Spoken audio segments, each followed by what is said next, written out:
Grabe kadaghan sa bulak ni Rene Bobet Butterbonia, no? Ingana siya ka-love sa mga tao, daghay na touch good sa ihang life story good kay butan mangyong bata, tapos sayang good nga grabe iyang talent ba, tapos ingana lang kadali unang daghan gyud nag-love saya, no? Tibuok kalibutan na gyud kay namay taga US, no? Nay taga Singapore, Japan, grabe kadaghan napoy mga bulak dito sa gawas na gipamutang tungod sa kadaghan way undang adlaw-adlaw na magdala og bulak.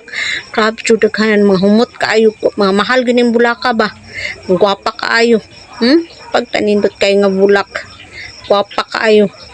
Ngayon napay taga Arabia, grabe pag effort sa mga tao nga nila ka love si Rene. Grabe yun bata, daghan gyud nag-love sa iya ha, oh.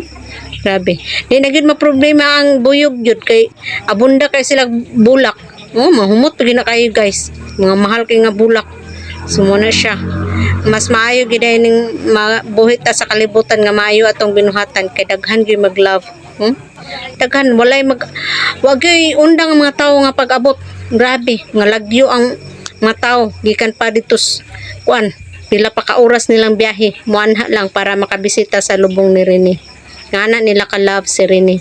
Grabe gyud, tanawar mga bulak sa gawas guys, nangalaya na gud din tawo nang uban. Grabe nga nakadaghan sa mga bulak. Gwapa kayo, ay na lang kagwapa na lang gyud pilak hay palitan na mahal kay na